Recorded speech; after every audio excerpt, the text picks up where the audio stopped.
Good evening, everyone, and welcome to our Board of Trustees work session agenda. It's March 23rd, 2021. The time is 6:05 p.m. As per usual, we can all rise and stand for the pledge. Allegiance to the flag of the United States of America and to the republic for which it stands, one nation, under God, indivisible, with liberty and justice. Thank you. Because this is our work session, there's no public comment this evening. So we can move forward to board presentations. We have 4 board presentations tonight. The first presentation I will lead with, and then we'll move on to the Budget and Finance Committee second board presentation. So the first board presentation is the budget presentation. And before getting going, I wanted to thank our entire village, including our treasurer and village administrator, Charlene Cagle-Betts. I wanted to thank our Budget and Finance Committee. I wanted to thank one of our new hires, who's our lead accountant, Julie Kudrop. I wanted to thank the liaison to the Budget and Finance Committee, Deputy Mayor Gina Resta, and also wanted to thank all of our village who serve as liaisons to each and every department, and who were also critical in putting together this fiscal year's budget. Last Friday, in accordance with the New York State Controller's Office, I submitted my proposed budget with the fiscal year ending 2022 Clerk's Office. I'm confident that our proposed budget would bring fiscal change to our village. And for the first time since the fiscal year ended from 1999 to 2000, we reduced our tax rate. And for the first time in the history of our village, we reduced our tax levy. Also building a system with Questica, which is budgetary management software, that will provide the public and our Board of Trustees with more information and data than ever before. This software enhances our ability to perform quality analysis, and quality analysis leads to better decision-making driven by data. This was a very collaborative process that included departmental input from the trustee and the trustee liaisons, our village staff and our team here at Village Hall, the Budget and Finance Committee, currently consist of village residents, volunteers, etc., myself, and representatives from the mayor's office. We are shifting now to a zero budget process, which will be a departure from the past practice of inflated appropriations in our respective departments. These appropriations have historically not been and then reappear every year only to drive up taxes. We have been and will continue to look at new revenue ideas, and we're looking to share this with other municipalities who can help enhance our village services. We know this budget is the best path forward for Southampton Village, and we're looking forward to our public hearing on April 8th. We will have a resolution later tonight for our public hearing, and then during our public hearing on the 8th, I am very happy to be able to present with our administrator and treasurer the proposed budget to our board and to the public. So thank you much. Thank you to our board, and thank you to our village residents.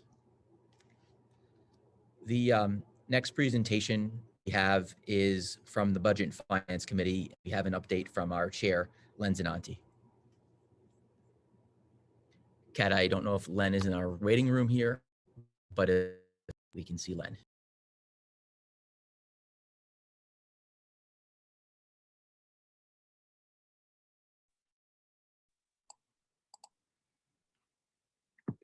Hello, everybody.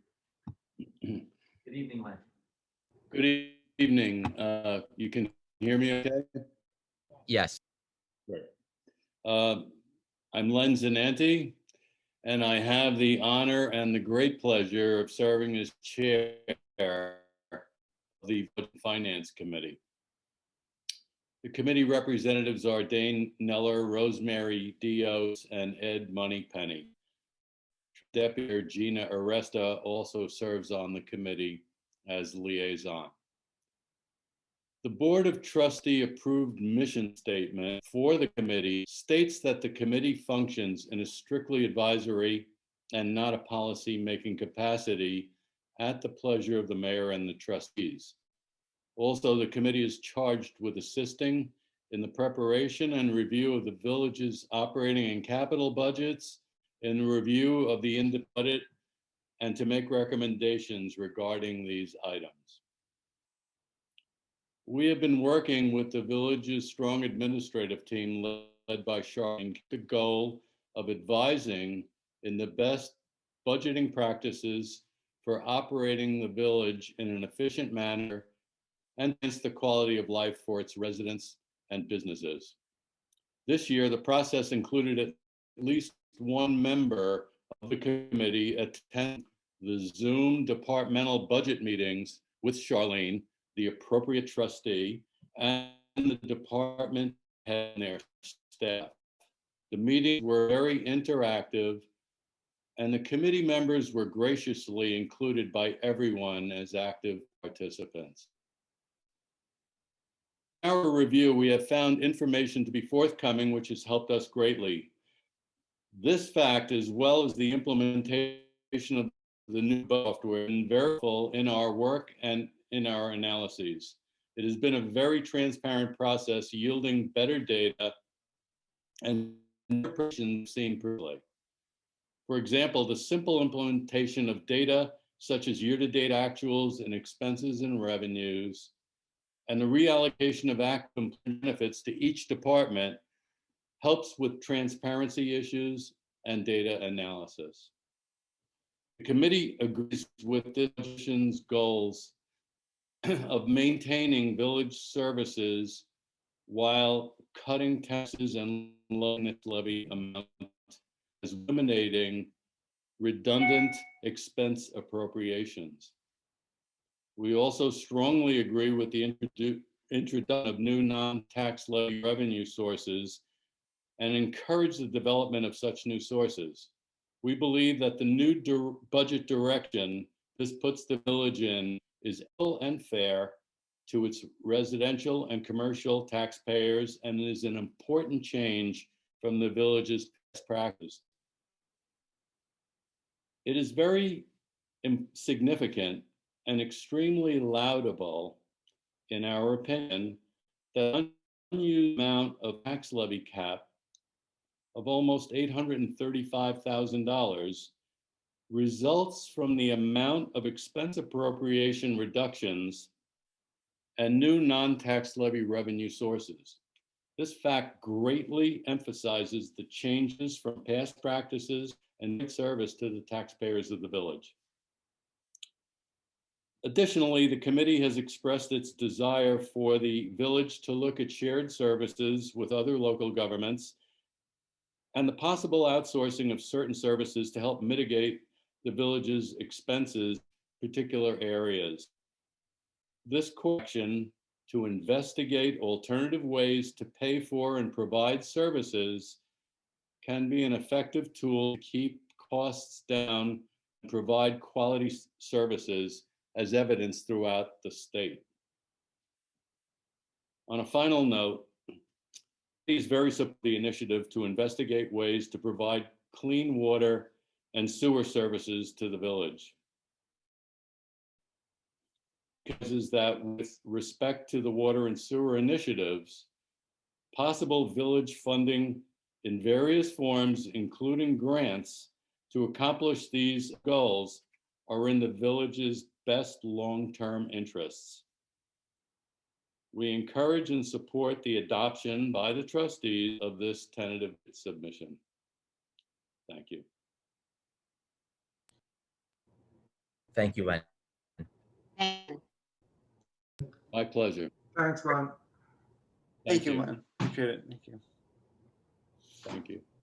Our next board presentation is the Southampton Village Ocean Rescue Beach Access, and that will be led by Nick Palumbo.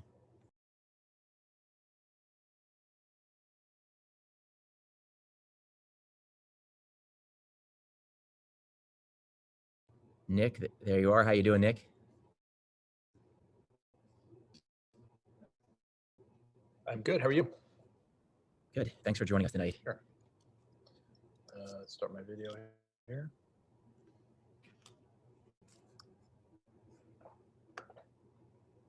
Hello, everyone. There you go. All right. So I'm coming before you tonight as the newly installed chief of Southampton Village Ocean Rescue. I just became chief this past January, and I haven't had the pleasure of meeting with all of you personally, but some of you are familiar with what Ocean Rescue is doing here in the village. I have a quick presentation I'd like to put up. If I can do that, Charlene, is that possible?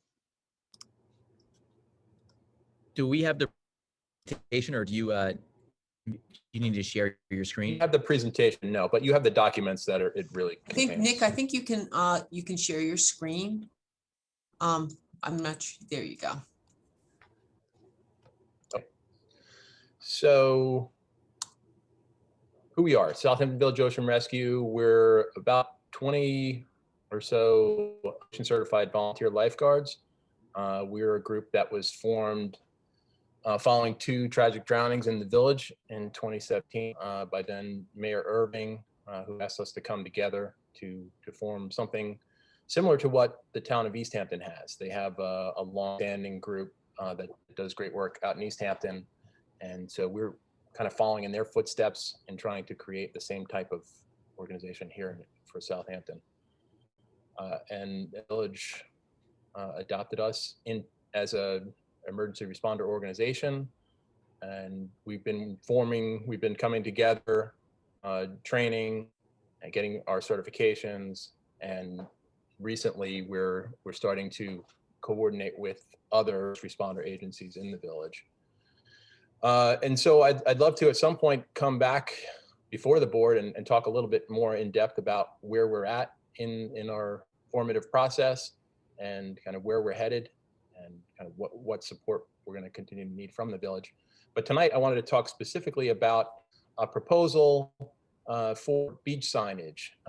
Again, and this is something that's modeled after what East Hampton has, and we discussed it with the emergency response organizations in the village and have gotten good support for this idea, because the other agencies, police, fire department, ambulance corps, have expressed a similar need. And so I'll quickly walk you through that proposal. But just to, quick overview here, obviously you're all familiar with the amount of in-front property that we have and that needs to be protected. And so it's a difficult terrain to navigate. And that challenge is compounded by, I think, a long-standing history of, different colloquial name, different beach access points. And what that means is that in an emergency situation, oftentimes a potential drowning or a swimmer in distress is called in by a member of the public who may not have accurate knowledge of where they are located along the 7 miles of oceanfront. We count 22 major public access points along that 7-mile stretch. And so what we're proposing is a way to help identify in an emergency situation where someone is located. And so the discussion that we've had with the other village chiefs is to put together a simple plan for uniform nomenclature describing beach locations with the signage that I'm going to share with you, that you have in your package as well. So this is essentially what the town of East Hampton has across all of their various hamlets and villages. They have a uniform signage plan, like the sign that you see here, which references that particular access where you're at. And so there's one of these signs facing the ocean and one facing the roadway. So at either end of the access point to the beach.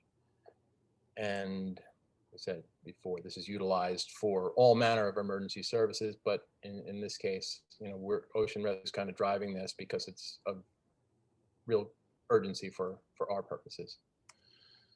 And so we've put together a proposal. Like I said, from our survey of the beaches, we've identified these 22 different access points, which we think are enough to warrant signage. And we put the names here that are typically associated with those locations. But, there's instances even here, as we were discussing it internally, where certain areas or certain beaches are referred to as one name over another. And it's important to have the ID number to go along with it so that there's no discrepancy. If someone is calling, say, Gin Beach, Bathing Court, or calling Main Beach, which has been done, V9 is explicit in the location. So what we're proposing is a slight to what Easton has, but similar. What we've added here is the common name reference at the top of the sign, which Southampton doesn't have it. We would propose to have both. Otherwise, it's just emergency instructions, and really it's serving as just a visible reference to where you're at, either from the beach side or from the roadside. And like I said, we've had discussions with the other village first responder organizations, and they're all supportive of concept, certainly, and also the preliminary plan that we've put together. But what I would recommend is that a work group together to get input from others who may have an interest in the aesthetics of the plan, or the best way to go about this. So this doesn't need to be the final plan, obviously, but we think it's a good starting point. And ideally, we would love to have this in place by Memorial Day, by the beginning of the traditional summer season. And Ocean Rescue is available to support installation. Obviously, the village has the ability to do this, but we've got skin in the game, and we'd be happy to help out any way we can with it. That's pretty much it. Short and sweet. Questions? Thank you very much, Nick. Are there any, I know, Nick, you just asked, but if there's any questions or comments from the board? We're all here. I think this is great. Thank you for doing it. And I know that, Hey, Nick. I'm sure we're all. Thank you for that. I know last we touched base on this too, and Gary was on the conversation. And so you have 22 that we told of 44. So one would be on the entrance side. Would you prefer them closer, or would they be preferred closer to the street or closer to the actual walking on when you're entering the beach? I was in an area that had these signs at all their access points too. They were a little bit thinner, but they had those also, and they are very helpful, especially since now we have more letter roads opened up, and once you walk on, you don't really know where you are. You probably try and describe by house, but looking from the back of the house and trying to explain that to the emergency that's coming from the other side is difficult. So I think, Mark, it's probably going to vary by situation. I think, each beach is somewhat different potentially. I think most likely where you're going to want to place the sign is where the other signs are placed in the obvious location. I mean, there are signs already at many of these beaches with various information. Right. I think it's typically where people begin to walk. If there's a parking area, then it would be at the end of the parking area where you start to, move on foot from that point. And usually there's some sort of barrier there to keep people from driving on if it's a pedestrian access point. So I think, the locations will probably be fairly obvious in most cases, but they'll vary by specific beaches. So what would be neat. And I think it's a good idea. Again, we talked about this last year, and to have that type of location that it is quickly called in. And now we have a new cell tower going to Cooper's, which is going to give us the best signal ever. And knowing that we probably will have a stronger beach season, COVID will be a little bit restrictive, it seems like, according to the governor at this point. So this would be great to have by Memorial Day, or, the official beginning of the beach summer. I just wanted to thank you for all your work and all your volunteers. You and I spoke with Lieutenant Wetter about communication, and I just wanted to again thank you for all your hard work. And this looks like a great idea. I look forward to working with you and others to get this accomplished. Thank you. Thank you. We've gotten great support from the village. We've come a long way in the last 2 years, but there's still a lot of things that we need to pull together. This, is deemed as something that's really kind of critical to what we do, and it's something that's relatively easy, I think, in terms of cost I don't think we're talking about a huge investment here, but it's something that in an emergency situation, it could be really helpful. Nick, thanks for this and the presentation. With regard to the signage, by putting the one that you showed us, Fowler Beach, and then V11 or 9, whichever it was, 7, can there be confusion, do you think, when people try and call? Is that maybe why East Hampton only has the, like the V number? Is that, is that something to think about? Is that something that the work group could think about? Because I mean, I'm moving forward with this and getting it done as soon as possible is great. I just don't want to confuse, because people should know that it's the V number that needs to be called in for the emergency, not the colloquial name of it. Right. I think it's a balancing act here. And like I said, we've talked about this. You don't want to present too much information, and yet you want to have enough information that people know what's going on. I think it's a relatively simple plan, such as it is. And if somebody's calling something in, they're going to be speaking to a dispatcher, and that dispatcher is going to know the information that they want to get. And really either or would work. But the dispatcher are going to translate whatever they're saying, either the ID number or the physical location, and that will tell the emergency responders where we're going.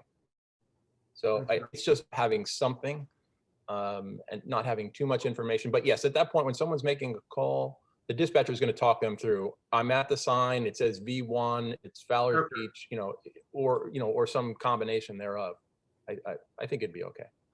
But let's hope people remember. Let's hope people remember what beach they go to, and that they're not having to run all the way back up to find out where they are. Well, again, we're new to this, but in discussing this with the other, with ambulance and fire department and police department, this is a challenge for them. It has been for a long time, and even this past summer when we first started getting called out, the locations that are being dispatched are not always clear, and so I think this will help with that.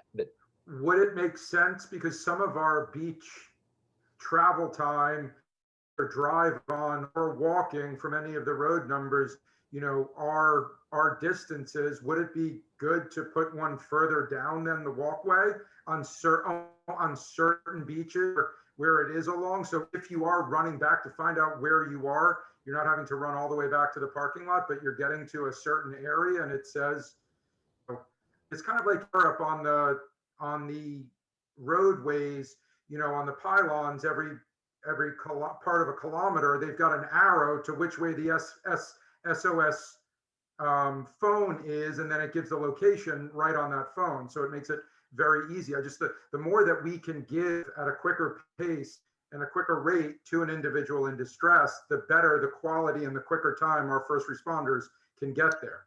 Yeah, I think, you can view this as a very basic preliminary plan. We could build this to whatever extent we want. I think more signs might be helpful in certain situations, most likely would be, but I think there's a balance there too. We don't want to contribute to sign pollution on our beaches. We're concerned about the aesthetic and protection of the environment and those kinds of things. So I don't think we want to go overboard with it. I mean, you could put them every 500 feet, but at a certain point it becomes overkill. I think what we've proposed is sign it at the beach access points, and hopefully, that's at least some reference that people may, over time familiarize themselves with where they're at, because a lot of these, there's no signage, a lot of these locations.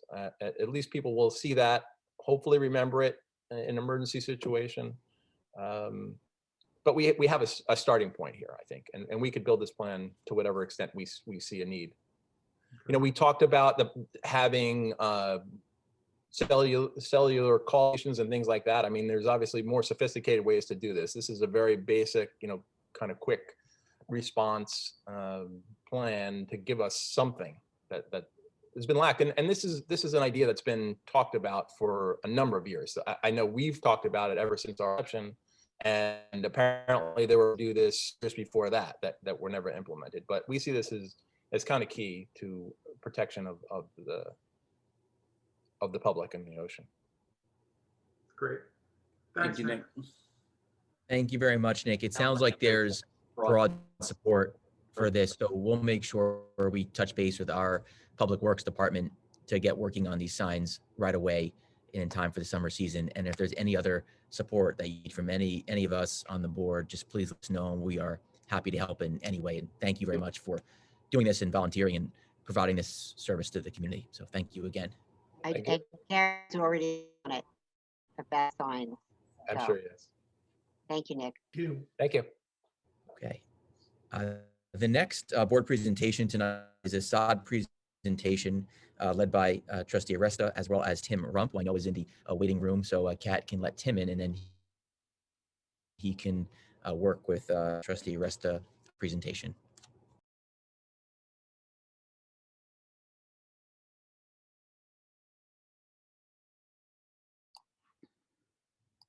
Okay, Tim, unmute.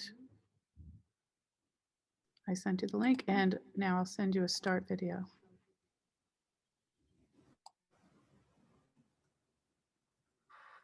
Hi, Tim. Good evening. Thanks for joining us tonight. I thought it would be best if you present the presentation.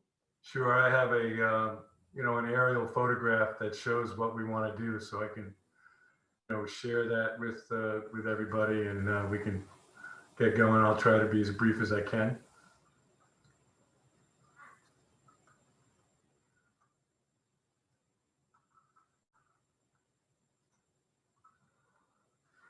Can everybody see the graphic on the screen? No.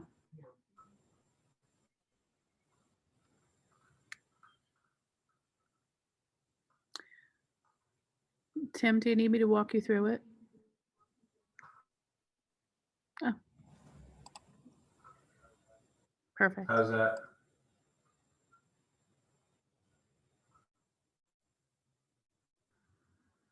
We can see that, Tim. Okay, thank you everybody for your time. As president of the Southampton Soccer Club, we've been very fortunate in being able to use the village fields for the last 35 years or so. And this past year, because of our situation with the pandemic and the more people in the village, there's been an overuse of these fields. And what our club would like to do is donate the installation of sod on the 3 fields that are shown that's highlighted in orange, which is basically the penalty areas to both goal zones. But one of the things we noticed during the season is the use of the fields last season by unauthorized groups, especially adults. And we've noticed over the years that the adult use really destroys the turf, the natural turf of the fields, and creates hazardous situations for the kids that use the fields. So that's a big concern for us at this point, and it was one of the discussions we had with Trustee with Gina up at the fields, and being able to monitor and manage the use of the fields. Typically, since the fields were built and the park was developed, it's been always considered a park for youth and for kids. The Little League field, the softball field. There's also T-ball fields to the east of the Little League field. So we were hoping that the village could kind of address, keeping this park for kids, as well as being able to manage the unauthorized use of the fields. And we are ready to do the resodding at the approval of the village. But we have a big concern about, being able to manage that unauthorized use. That's the extent of my presentation. Thank you very much, Tim. We have a resolution later in the agenda accept the donation, but just wanted to check in with the board to see if there's any questions or comments. not, we can proceed to the next portion of our meeting. But thank you very much for the presentation. I appreciate it. And we'll, again, one of the concerns we have is really the management of the unauthorized use, because it's been our experience that the adult use up there is very detrimental to the quality of those fields. So we would hope that the village would take better steps to do that. And that was the practice in the past, was it not, Tim?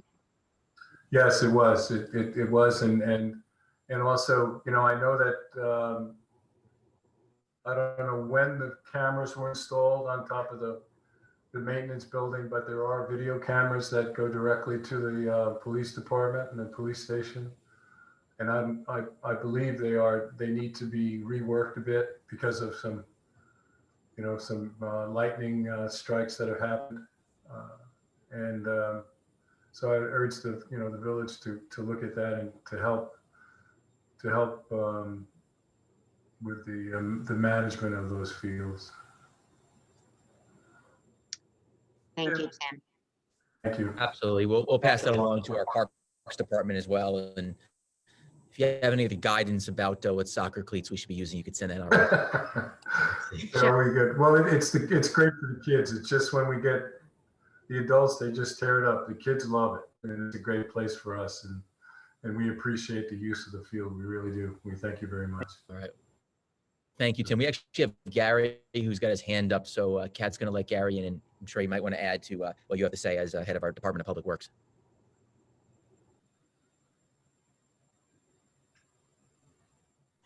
All right, Gary, good evening.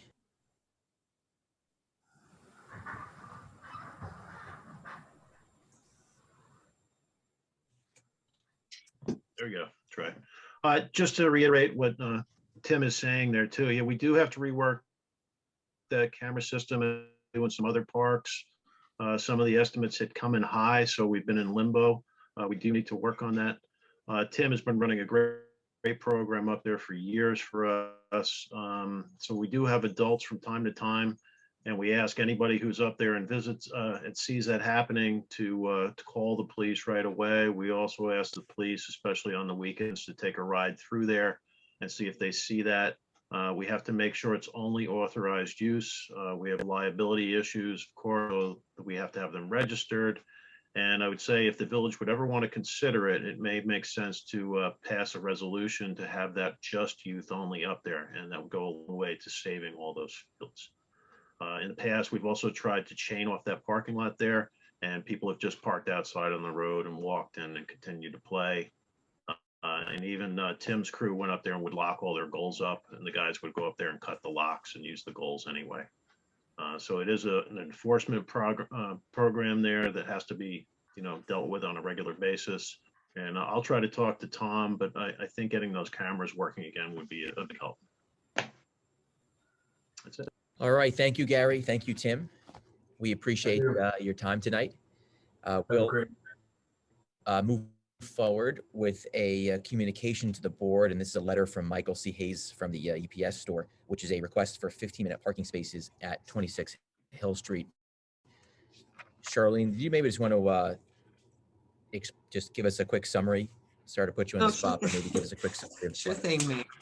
It's in the packet for everyone to see the photos of the new UPS store, which looks great, and some statistics and a request essentially to from us to create more 15-minute parking and appear on our next agenda. As Mr. Hayes has relocated, the store has relocated to 26 Hill Street. I believe it's the old auto parts store.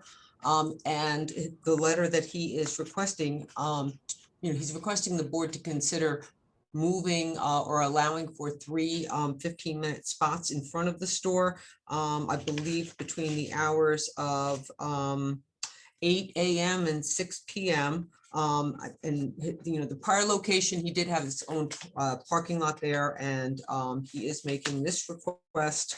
There's also some act in the request that was distributed to the board in the packet with the agenda. He has some statistics on how the interactions have basically tripled over the last 3 years with the public, and he has made this request for the board to consider. I'm not sure what needs to be done. Ken, is there some type of code change that needs to be done for this to take effect? Yes, I had not seen that communication. I'm actually just pulling up the village code. I suspect it will need a local law change the what the parking restrictions are. So I'm trying to most villages that I know, when they have parking restrictions, it's built into the code, so it would require a local law to change a specific designation. Okay, so I guess we could work on getting that noticed at the perhaps on for the April meeting. Yeah, that should work. Again, the early April meeting, I think we already have three or four public hearings scheduled. And we do try not to have public hearings at the work session unless the board would like us to try to squeeze one in. If not, we push it to May. We can do that. Just out of curiosity, how does, just get some feelers out there, how does our board feel about this? Is this something we would be Oh, willing to do? absolutely.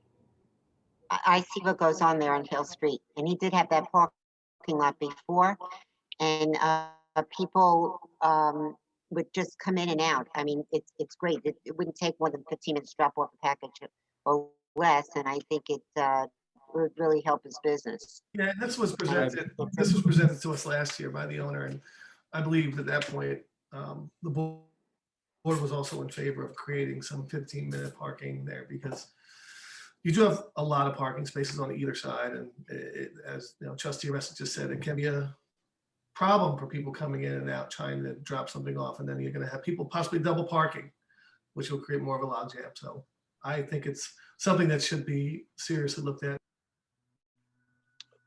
Okay, good. So Charlene, what we'd be looking at is an amendment or a change to Village Code section 110-43, which is Schedule L of stopping, standing, and parking restrictions. And we can work. All right, good. So maybe Ken, at our next board meeting, we can pass a resolution to authorize and direct a notice of public hearing for that first meeting in May, and then get it done. Get it done there. Can I ask? I mean, I guess that way the public can then be heard for it. Otherwise, I mean, because that now won't. We'll have a public hearing. We'll have to listen to that and then going on. I mean, if this is something that we think we're all in favor of, would it be very quick at the next meeting? Would we be able to notice it for the 8th? And that way it could be instituted that much sooner for them, because as we know, this is something they've been looking for over a year, and then COVID stopped his progress from moving to the new location. Yeah, we can do it. We can maybe even do a walk-on resolution tonight if the board will allow, and but so we can notice the public hearing and then be ready to go in April. That's a good point.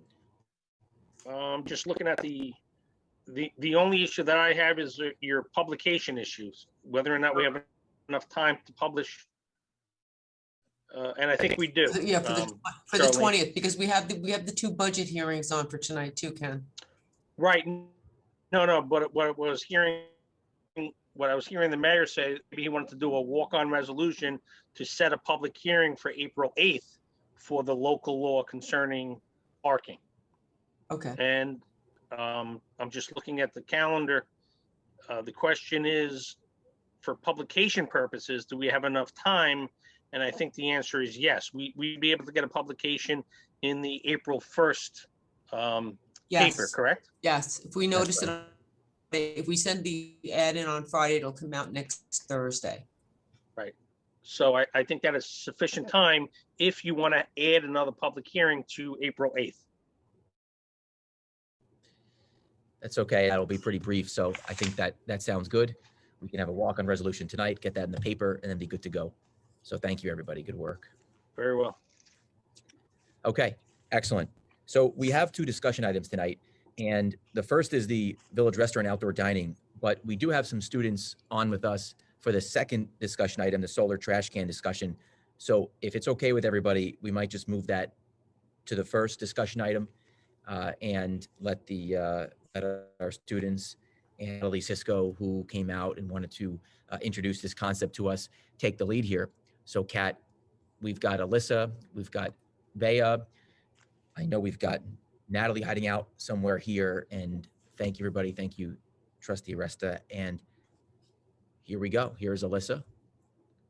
So you could just introduce yourselves and tell us what's going on, and we can continue our discussion. We have two Alyssas here now.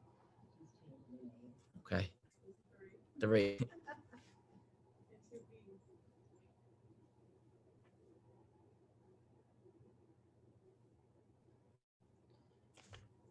Hi, I'm really sorry. Can you hear us? It might be sideways, sorry. Guys, are you all on? Yeah. Let's change our names. Sorry, everyone. Hello. We are not used to this format, and we had a lot of trouble logging in. So, girls, if you don't mind, can you rename yourselves? We all Yes. use the same name. Okay.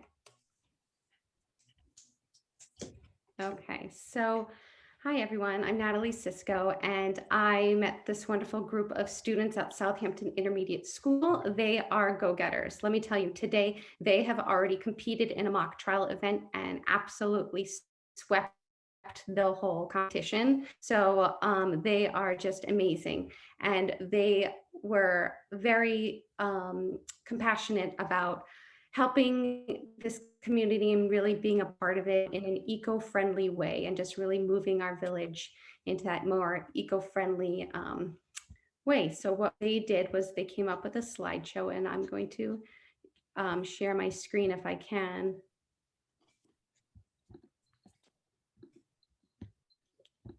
They will introduce themselves, and let's see. Okay. Hi. Hi. Hi, thank you so much for having us. And we have a plan for eco-friendly waste management for 2021 and onwards.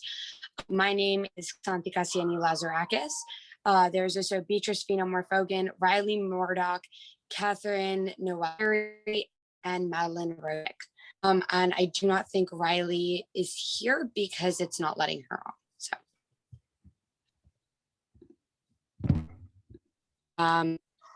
So Southampton, we've noticed a problem in our village, and that's that we need waste bins that are compatible to the environment and the amount of people that we have out here, especially during the summer. The photo below was taken at Little Plains Beach on a summer afternoon. As somebody who lives close to the beaches and also the village, I've seen this problem a lot at many other beaches and streets. The current bins don't close all the way, so that allows for trash to blow out and wildlife to fly in there and take out trash, like we've seen with seagulls. Trash is also left when it's not collected to blow down the streets and into the ocean even, which we all know is extremely harmful to the wildlife in our oceans, which we so desperately need to preserve. And the sanitation crew needs to make extra collections trying to control this problem, but even there's still more trash. And in addition to that, when they make more collections, they their emissions go up on gas, etc. We have a solution, and that's big Beller solar compacting bins. These bins are solar-powered smart waste units, and they have a compactor that presses down the waste. The unit sends an email notification to this team when it is full, and these waste bins, they self-close so animals cannot get in, and it also reduces the amount of pickups. So you can see on the diagram, it shows a compactor that's inside and the trash bin that will close by itself. So there are 3 types of compacting stations. The first one is the single compacting station. It is self-closing, solar compacting single unit, and the cost is $4,500. At the end of the presentation, we will get into how we will raise the money. What is nice about this station is that it incorporates recycling, which will benefit our community. This is a double compacting station. It is, the left side is for recycling plastic and the right side is for regular trash, and the cost is $6,400. This is a triple compacting station in New York City, which you probably have used if you went there. It has, the blue side is for cans and bottles, the green is for paper, and the black is for regular trash, and the cost is $8,200.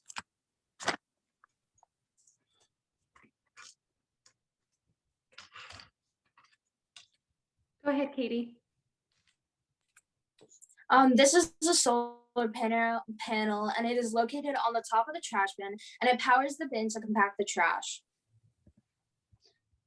And the advertisements or town symbol can also go on these bins. Also, you can see here in the middle picture, there was some local artwork, which is what can be done as well. These bins are everywhere, even in town like ours. This is Riley, who was supposed to be here, but she couldn't join. This is her in Port Jefferson with the belly bins. And you can notice here that they are the double stations. And some of the fundraising ideas we came up with were grants from the New York State, advertisements, or local fundraising from us. So our overall goal of this is to have more eco-friendly village, and to take more part in our community. Thank you so much. And we really, if there are any questions, please ask. We really truly believe that this could be something really meaningful towards our village and towards the beach life that we so profit off here. Good job, everyone. Hey, great job. This was fantastic. Thank you, everybody, for this presentation. I personally am very excited about this, but wanted to turn this over to our Board of Trustees for any comments, questions. This was a fantastic presentation. And by the way, everyone, very impressive. So don't know if anyone has summer jobs yet, but we are looking for interns, and I know you guys would be great. So that's another thing to consider. But anyway, to our board, any questions? Great job, guys. Looking forward to seeing this happen in the village. So thank you. Thank you. Well, I know this is a great idea, and that's why I wanted to bring it to the board's attention. And I'd like to thank each and every one of you, including Mrs. Cisco, for putting this all together, or helping you guys, because you guys really put it together. And I've seen it work. I think it's great. I think it's eco-friendly. I think it's, I was recently on Cape Cod, and they actually, that's all they have there, up and down the coast. And I think it's the way to go. It's the way of the future. And thank you so much. Yeah, great job, everyone. That was a pretty cool presentation. And it would be nice to see a couple of these summer, putting them down towards the beaches, because it is a problem. And it is, if we look at it probably from an OT point of view for the future, it might end up saving all these OT runs when we go out. Maybe a pilot program to the board to think about throwing a couple of strategic places to start. And I don't know, does anybody, Ms. Cisco, do you have an idea of how much it can handle before it gets picked up? Do you have anything like, I'm just curious. The number, I did research that, but the number I don't have in front of me. They do their website, they have a sales rep who is specifically in this area, and she can let you know. But any town and village that I've talked to has saved money, that they've benefited over this on the long run, and especially in populated areas. The key with this though, because we actually did have a Big Belly at Cooper's Beach years ago.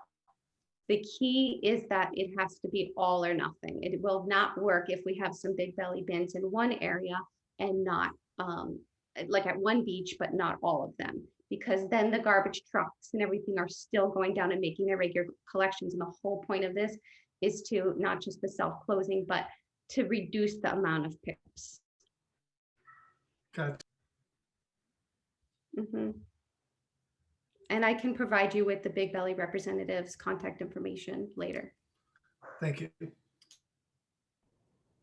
I also want to pinpoint that in Port Jefferson, they had a grant writer, and all of their Big Belly bins, which they only have in Port Jeff, were paid for through the grants.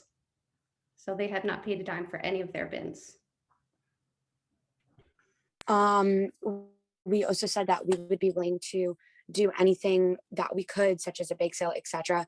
Obviously, that wouldn't make like a ton of money, but anything that we could, you know, promote this, because like as members of like the future generation, like seeing like the impact that we have on the environment, anything that we can do to kind of just like help slow that would be pretty. Thank you, and that would be great. And Ms. Siska, the grants would be wonderful, considering, I mean, just from where we are today with 230 trash cans, I'm guessing we would probably want the lower range or the medium range. So that's anywhere from $1 million to $1.5 million of cost. Right. You know, so yeah, that would be a lot of brownies. Right. But again, that's why we included Port Jeff in our presentation, Yeah. right? Because they're comparable to us and they were able to do it. Mm-hmm.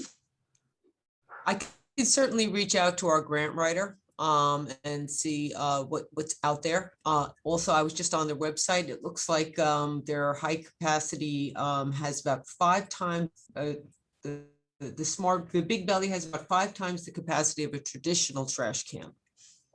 Right. So possibly at the beach would be perfect. All of the beaches at least, because that's where we're seeing the girls took photographs of the beach trash cans being overflowed. So that might be a possibility too, to start just at all the beaches. We'd want to make sure also what can and can't be put in, because in the photo that the girls showed, there was an umbrella lying by the side of the trash cans. You would hate, I'm guessing that was a windy day and it got blown out. If that gets put in the compactor, would something like that harm it? And then that could, that could be problematic too for the continuation of it. Make sure that what goes in there then is what's properly put in. I also want to say, I think the beaches are a good place to start. That's where, to your point, that's where a lot of the seasonal residents and the renters tend to drop off their garbage. We don't have village garbage out here, so I think the beaches are a good place to start. And then we can obviously expand onto Main Street and Job's Lane and throughout the village would be a good start. So that's. All right, excellent, Charlene. I think first thing tomorrow morning, we should reach out to our 2 writers. I know there are some Suffolk County block grants that are almost due. There might be a couple days left, so we might be able to sneak in an application if we turn around really quickly.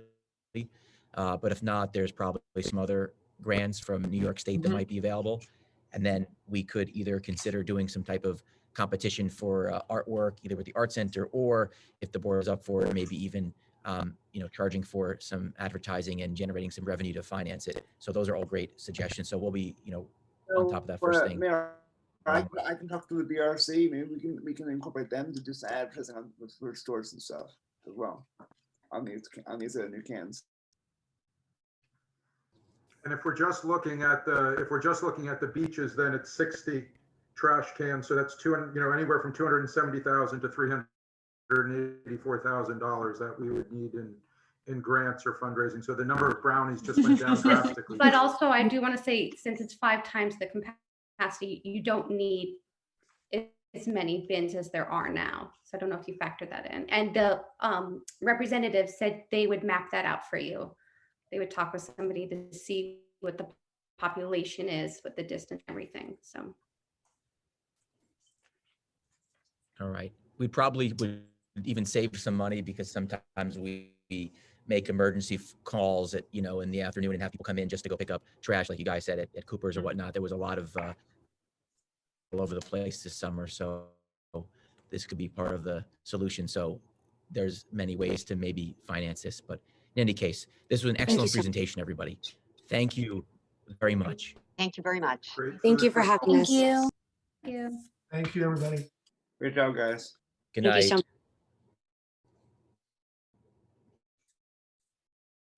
All right, Mark, that was a good presentation. Tough act to follow. So you're up next with the leading our discussion with outdoor dining for. Thank you. So outdoor dining is going to be back again now. As everybody knows, and whoever's on this Zoom or is going to be watching it, you know, last year we, because of a crazy pandemic that hit us, we really think outside the box and provide multiple scenarios for, you know, residents, visitors, and as well as business owners, especially in the food service, to try and give that opportunity to have a safe place to eat outside and also not hamper the fact that they were so restricted as far as the capacity. So we rolled it all out. We rolled it out quick. We rolled it out, and it came out really well. Now, a couple things we, you know, learned along the way about how we have to go about looking at it again. And I think that, you know, with the input from, you know, some of the board members that are still here and some of the ones that just, you know, came up with us, they've all been attended some of the outdoor, Southampton in the Streets, which is where we closed them. But more importantly, looking at allowing this to continue, because the appetite for this type of outdoor dining is there and it's not going to go away. And even now you see on a day like today where it was probably close to 55 degrees, people were outside, and we just got a little bit more increase of indoor capacity by the governor, but still I myself have had people asking to be outside also. So I would love to see this board take the lead again. We probably were the first village to do this starting last year, and we did it well. And again, if there's any tweaks that need to be done, fantastic.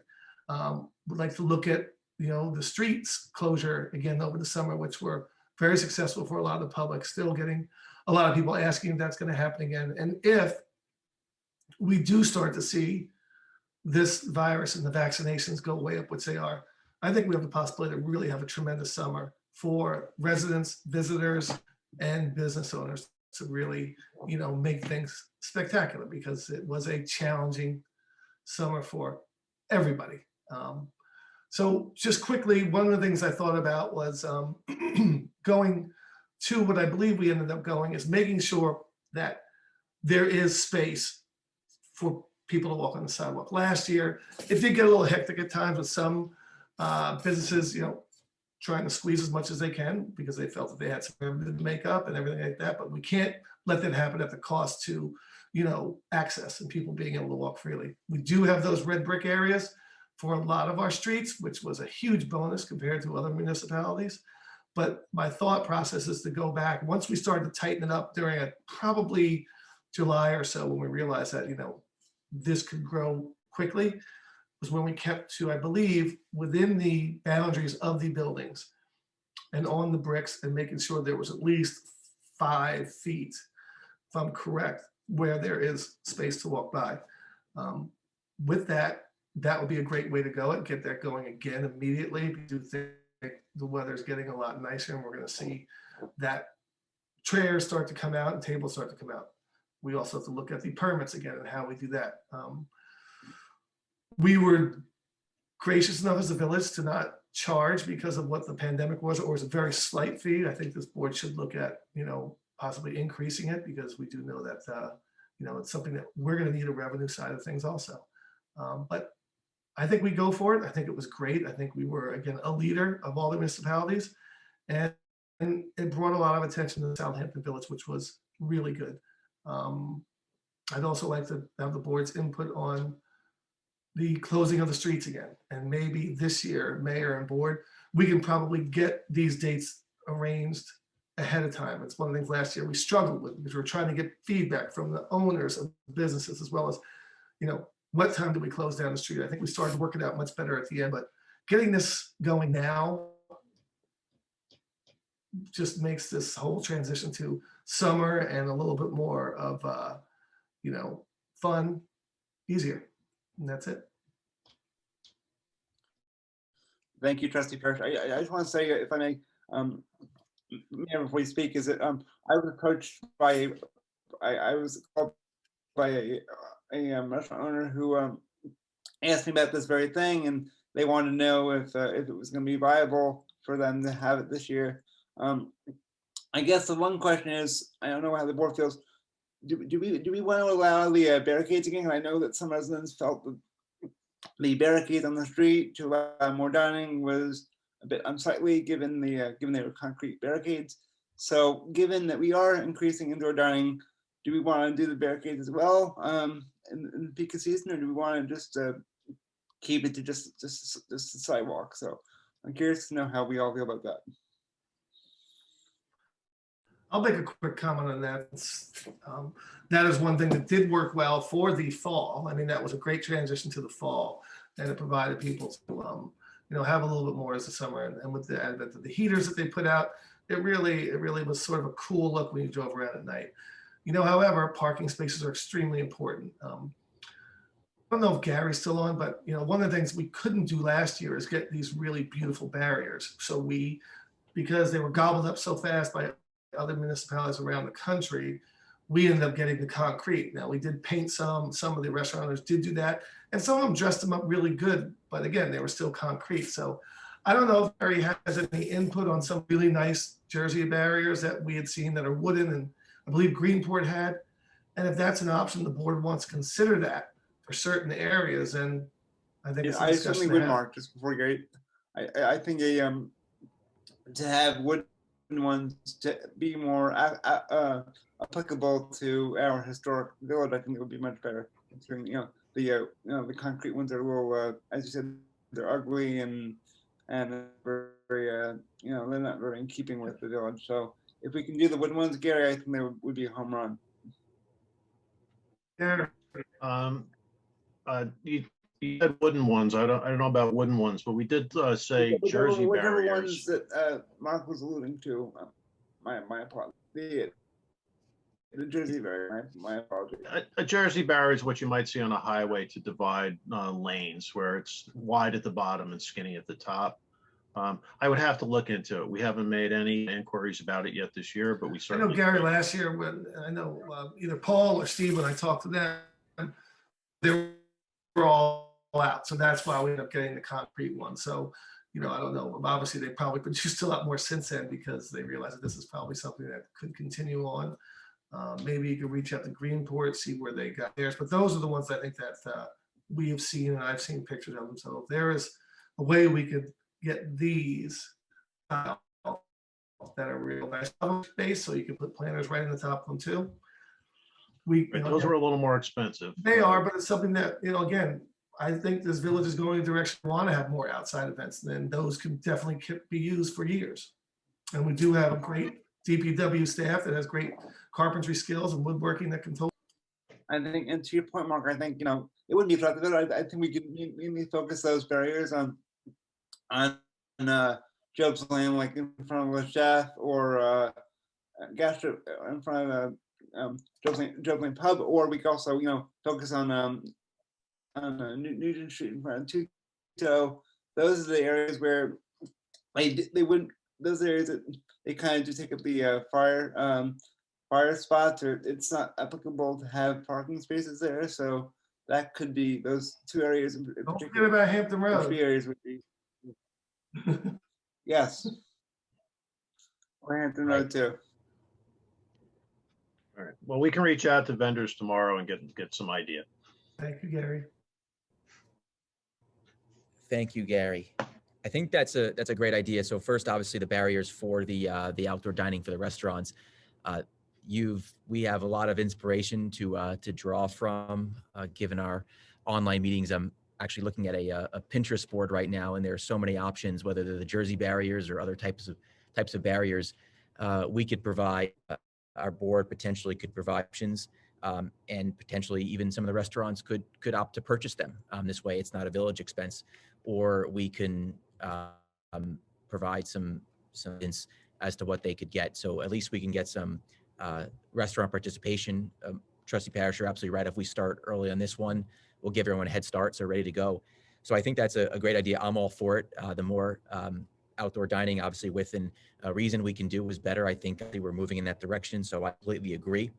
And then as far as the closure of the streets, we hear a lot of people in support of it. There are also a few people that might not be, but one thing we can do, and a few residents have approached me on this, is to hire a company. We have money left in the Trustees Special Projects Fund to help us design and come up with how the street closure should look like, so we can accommodate a really beautiful, well laid out street closure, potentially even allow for some more parking for seniors who want to enjoy the street closures. A gentleman actually recommended a company called Cervelli Creative, who kind of we can put together a limited budget and they could help us craft exactly how that should look like. So it's all a collaborative effort. Everyone's working together versus, one restaurant that's having a block party and then another musician on one sidewalk, to have a well-organized, street closure. Maybe even, I was talking to our deputy mayor. I mean, if some seniors want to golf carts, driving people, from parking, but anything to make sure that's easy for our seniors to get to Main Street when we do limit some of the parking, but just to take into account all the sides here. But I think this is I'm very happy we're having the discussion, and I'm all supportive of this. Thank you, and good there, because it's one of the things that were brought up. I believe Trustee Arreston mentioned a couple of things about, the access for some of our seniors, and so, yeah, fantastic. If we can bring someone in and they can give us a little work around. I know Eldon Scott was also, I took a walk around with him, and he's a fantastic mind with that. And more importantly, can I ask the board, is it something like, I don't know, did our outdoor dining permission expire at December 31st? Yeah. November Can we 30th. somehow have a resolution to have it, going, April 1st or something like that, where it continues on? And then is that something that we can do, Ken or Charlene or Mayor? Well, let me chime in here, if I may. The ability for the village to allow village property to be used by the restaurants, which would also include their ability to serve, wine and alcohol, was actually an executive order from the governor. So the question is, and I don't know the answer off the top of my head, but I think the answer is yes, whether or not that has been extended. And I think the answer is yes. So everybody here, this great conversation you're having is assume that the governor is going to extend that order into the summer, and I suspect he will. So that's not a problem. So the answer is, it really comes from the governor's executive order. So the governor's order has not been rescinded, though? No, it has not. Okay, so then we don't have to do anything. We're fine. It's all correct, unless this village, when you adopted anything, you put your own time limit on it. We don't think you did. We may have put November 30th on one of the resolutions. That date seems to strike. Okay. Something with me but again, it's something that if it's still under the EO, then we can just go back out there and put it on. Yeah, because this really falls under the state liquor authority and the governor extending the ability for a village to make available to a restaurant that has a liquor license to expand onto village property and entering into agreement. So I don't think it's going to be a problem. I'm fairly confident that the governor's office is going to extend it, and we will take care of that. right. Then I think the question that just popped in my head for the board is, when should we have the businesses that are going to be using this have their new permits in? Because obviously we're going to want to get their new permits in, their layouts like we did last year. Should that be an effective May 15th or something like that? Because that is something that, the building department's going to have record of, how many seats are going to have out there and things like that. So I think that's something that this board should, over the next, even by next meeting, have us say, hey, look, does May 15th work? Everybody's gonna have their paperwork in to get their permits for outdoor dining. Well, Trustee Barrett, in addition to speaking with the building inspector, maybe you and I can speak to the BRC to see the businesses. I know, they've been very active in trying to promote the village and, market the village. So this could be a good, segue into trying to help us market the village from a standpoint of trying to promote the restaurants and so forth. So I don't know if you want to speak with BRC and we can do it together, or I can speak to them, or however you want to do it. Or sure, we can do that, Joe. It's not a problem. But for the board, just to make a decision about when would you like to start setting a date now about when permits should have to be in? May is fine with me. The 15th, I think that's a good date. Well, I mean, let me just throw this out there. I mean, if a particular establishment doesn't want to do it or is not in a position to do it, putting them on a deadline of May 15th, come June 1st, if they decide, you know what, I have the resources, I can buy the barrier equipment I have, I would hate to, I think I would hate to tell of an establishment in the middle of June, well, you are no longer eligible to do X, Y, and Z because you missed the May 15th deadline, because they just didn't have the resources in place. That's just my thought. I don't know. Charlene, when is the first meeting in May? Just to give it a pinpoint as to when we should pick this up again. When would that be?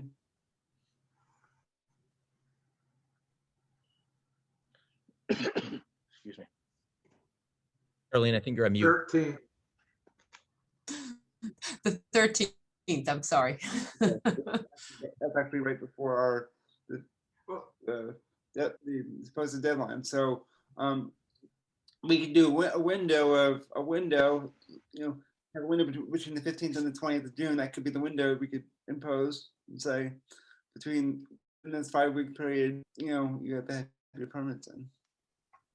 Are there restaurants that would want it earlier that are still open and are still utilizing their outdoor space? Sure. I mean, Trustee Parrish said it today that there are people outside and all this. There's still restaurants with outdoor space today. Yes. I mean, so what about this is just a renewing. I mean, does there, I kind of agree with Ken on this is, do we say that, they need to just submit for the coming thing? We can open it up starting April 1 for the next season, and they could go when, they would have to have them in sooner rather than later. If they don't have a plan in, then they could get in trouble, get fined for not having their outdoor plan in. But it allows them to continue with what they have now in place, and until they renew or whatever, just wondering how best to do, allow them to kind of move forward. So Ken, would a window work? I mean, obviously it's up to the board, but I think just to Trustee Poirot and Parrish's point, I think to have to see if we can get this done sooner than later, it would be beneficial for all of us. But I think we should have some preliminary windows in place so it's not haphazard. So. Again, I'll defer to the board. You can certainly, if you want to set a date for an establishment to take advantage of the expanded use of village property in order, to have outdoor dining, you are free to set a date and say if your request is not in by date X, April 1st, May 1st, whatever you choose, you can certainly do that. We all must remember, though, that the establishment has the obligation to then forward information to the state liquor authority, assuming these are establishments that sell liquor, wine, beer, whatnot, to advise them that pursuant to the governor's executive order, concurrence and authorization from the village of Southampton, that they are expanding their premises, because that's the issue. What happens is you have liquor, people who have liquor licenses, they have a list parameters as to their dining and service location is. So what we're doing here and what the governor's executive order is allowing them to do is expand it into village-owned property. So therefore, although if the village authorizes it and allows it, they have to put the liquor authority on notice that they've expanded it pursuant to the executive order. So yes, there is a process. It has to be followed. And again, you're free to set a deadline that if you, business who works in the village of Southampton, want to take advantage of this, you have to tell us, the village, by date certain. So if you want to impose a deadline on, they have to notify you that they want to take advantage of this executive order, then you can certainly do so. Thanks. And Charlene, can you, in the next couple of days, find out what our permit, I believe we had a date last year, and just for making sure that the sidewalks are covered by the business's insurance and so on and so forth. I'll speak with Chris Talbot tomorrow morning. Yeah, but I do believe it's probably best to get this going. And like I said, if someone wants to have it in by next week, it's fine. There be set, but it also helps the building department and the enforcement side of things to know, okay, look, this is how many tables that you're going to have based on your frontage out front with the proper distancing in between. And what the SLA says, you can only be, I think, 100 feet or so from, you can't go past 100 feet of serving liquor. I remember when the state came down, they walked with us. They were very complimentary about what we had done on the sidewalk. So if you can do that, Charlie, that's great. And we can get this work. Do we want to authorize, do a resolution for this evening to authorize the outdoor dining beginning April 1st? Or do we want to hold that off until the next meeting? I think from what Ken said, it's automatic because it's in line with the executive order. Correct, Ken, is that correct? Well, unless this board had adopted a prior resolution that limited it to November 30th. We did. It did expire. We have it then. All right. So we need to, yeah, as per the EO, we need to reinstitute. So, I mean, maybe I'm throwing ourselves, board and Ken and everyone under the bus, but how have we been operating? I would suggest we put a resolution on for tonight, a walk-on resolution for tonight as tonight. Otherwise, it's just come to our attention that our outdoor dining expired on November 30th. Today is March 23rd. So I mean, not to be too broad, but you can adopt a resolution, accepting and expand the outdoor dining authorization pursuant to the executive order until such time as the executive order for this particular pandemic expires. So if it goes through September or forward, you don't need to renew it. Exactly. We just follow whatever the executive order states. Fine with me. Fine by me as well. So we'll tack that on at the end, on the end of the resolution agenda. And Ken, you'll help us with language as when we get there. Absolutely. Okay. Okay, very good. If there's no further discussion, we can move on to the suggested resolution. So Charlene, we'll let you run with those. Thank you, Mayor. Resolution number 1, resolved that the claims for the warrant dated March 23rd, 2020, totaling $618,729.98, warrant A15 general fund, and 2,500 warrant CS2 special trust fund be audited and approved. Do we have a motion? Motion. Second? Second. All in favor? Aye. Any opposed? Resolution number 2, resolved that the reading of the minutes for the public session of March 11th, 2021 be dispensed with, and that those minutes be accepted, filed by the village administrator, and that the actions taken at that meeting be and hereby are ratified and approved. Do we have a motion? Second? Second. All in favor? Aye. Any opposed? Resolution number 3, resolved that the Board of Trustees authorize the refund of building permit fees to John Michael Brennan, 120 Bishop's Lane, in the amount of $17,373, as they are not proceeding with the construction at that property. Do we have a motion? Motion. Second? Second. All in favor? Aye. Aye. Any opposed? Resolution number 4, that the Board of Trustees accepts the donation of sod for the soccer fields at Downs Family Park from the Southampton Soccer League in an amount of approximate amount of $80,000. Do we have a motion? Motion. And a second? Second. Trustee Claro. All in favor? Aye. Discussion.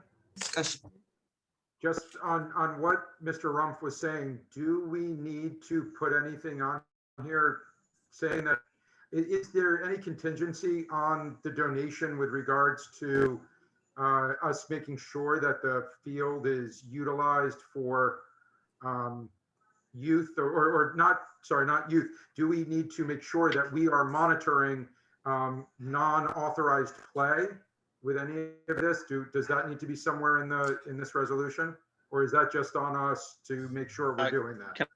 Can I chime in on that? Yes, please. I understand the concern of the organization that's making the donation. I would be remiss if this board put a condition on it, because it's hard for us to control unauthorized use. And what I'd hate to see is that 2 years from now, there was unauthorized use and somebody came back and said, we have to return that $80,000. So I think it's the village's best efforts to restrict the unauthorized use, but I don't think, and as written, I don't think the donation was that restrictive. I think it was, the donation is restricted specifically to sod. I believe the rule, there are rules, and we need to update some of the signage there, but I think that there are rules for that park that the athletic fields are for authorized use only. We probably just need to have a little bit more enforcement over there. And I think that's probably what Mr. Rumpf was getting at, is that, we need to get on top of the enforcement. The cameras need to be repaired. Maybe we put up some signage for some kind of contact. We're going to have our 3-in-1 program. We had our first kickoff meeting today. Maybe that we add that as one of the options, to report unauthorized use of village athletic fields. That would be a great idea. And yeah, there are signs up there. They just need to be, we need to make sure that enforcement is there for it. Okay, so do we have, we have a vote on the resolution. All in favor? Aye. Aye. Any opposed? Thank you. Resolution number 5, that the Board of Trustees approves the attached budget modifications to cover shortfalls in various lines, budget transfer number 307 and budget amendment number 164. Do we have a motion? Motion. A second? Second. All in favor? Aye. Aye. Any opposed? Okay, whereas the New York State Legislature has amended several sections of the New York State General Municipal Law, sections 217P, 291E, subsection K, as it relates to earning points for existing length of service award programs, LOSAP, during the governor's declared emergency due to COVID-19. And whereas the Village of Southampton Volunteer Fire Department and the Southampton Village Volunteer Ambulance have prepared a plan to issue additional points 4 LoSAP points to certain members of the departments who qualify. Now, therefore, be it hereby resolved that the Village of Southampton adopts and approves the recommended plan regarding additional LoSAP points during the declared emergency. Do we have a motion? Motion. Second. All in favor? Aye. Aye. Aye. Any opposed? Okay, number 7, resolve that the 2020 LoSAP retirement points listing for all volunteer ambulance workers for Southampton Village and Volunteer Ambulance Incorporated required posting requirements and has been certified by the Village Ambulance Corps Chief and is hereby approved. Do we have a motion? Motion. Second. All in favor? Aye. Aye. Aye. Any opposed? Resolve that the 2020 LoSAP retirement points for all volunteer fire department workers for the Southampton Fire Department has met the required posting requirements and has been certified by the Village Fire Department Chief and Manager and is hereby approved. Do we have a motion? Motion. Second? Second. All in favor? Aye. Aye. Any opposed? Resolution number 9, where the New York State Governor issued Executive Order number 203 on June 12, 2020, requiring the Village of Southampton to perform a comprehensive review of current police force deployments, strategies, policies, procedures, and practices. And whereas the Village has appointed a committee consisted of stakeholders in the village, which included members and leadership of the police department, PBA, members of the community, faith-based or community leaders, local business owners, and the Suffolk County District Attorney's Office. And whereas the committee held multiple meetings and took from the public the comprehensive review and proposed reform and reinvention collaborative plan. And whereas the committee has presented to the Board of Trustees proposed plan, and whereas such plan must be finalized and adopted by the Board of Trustees on or before April 1st, now therefore it is hereby resolved that the Village of Southampton Board of Trustees hereby acknowledges receipt of the Village of Southampton Reform and Reinvention Collaborative Plan as presented and hereby endeavors to implement those recommendations that are feasible, economically viable, and permissible by New York State law. And be it further resolved that the Village Administrator is directed to forward a copy of the plan to the Director of the New York State Division of Budget on or before April 1st, 2021. Do we have a motion? Motion. And a second? Discussion. We have Second. We to need do a second. first. Joe, did you second? I'll Oh, second, sorry, sure. sorry, Trustee McLaughlin, thank you. Okay, discussion. I just wanted to take this opportunity to thank all involved, especially my co-chair, Trustee Parrish, who took time out of our evenings to listen to the public. And I wanted to thank our police chief and our lieutenants who were involved, and also to say that this vote is just to implement their recommendations. Nothing is set in stone, but I do know that the police will be willing to implement the majority of these recommendations within reason. And I just want to, again, publicly thank Trustee Parrish and all involved. It was a team effort. And I just want to, again, thank you. So, thank you. Thank you. Are we, how are we adopting? Are we adopting all of the points together in one? Because there seem to be some things that it looks like we are already doing, and there are certain questions on ones that, you know, I am wondering, can we do? And I would love to hear from our attorney on some of these points, and I just don't know if you know, he would like, if we'd like to discuss this in executive, or if we do it here, how, I mean, because there are certain things that I do have questions about with regards to the plan. I mean,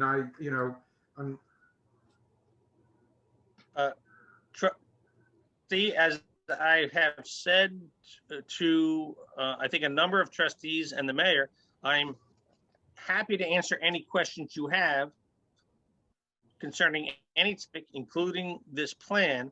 I prefer to give my legal advice to the mayor and the trustees in executive session, because I think it's inappropriate to get legal advice in open session. Agreed. So how do you want to proceed? Please let us know. I will just say for the public's knowledge that the and these were public meetings, and that the Chief Cummings was open to implementing a good amount of these recommendations. Obviously, again, it's not all set in stone. These are only it's only a template. So I would like to discuss some of these issues in the executive session as well. So if we could add that on to our other topics, Karen, that would be great. Are we tabling this until after exec session? I guess so. My take on this, I'm happy to do what the board, what the majority of the board would like to do. I mean, obviously that's how our village government works. Personally, for me, I like to do everything out in the public and not to hide behind closed doors of executive session. But ultimately, if this board chooses to table it, we can take it to executive session. But I think the public owes an open and transparent discussion, not behind closed doors. Well, the fact is, we have to adopt this tonight, so it has to be adopted tonight, or else we lose some funding. So we can have these questions answered, and then we can come back and approve this accordingly. I just have questions on the legality of some of these that are being put forward, and if some of these can actually be adopted. I know that we are endeavoring to adopt them in the resolution, but are we, once adopted, are we as a board and we as a village on the hook for doing something that, one, we might already be doing, and two, that it would be legal for us to implement because the state mandates that we can or can't do any of these things.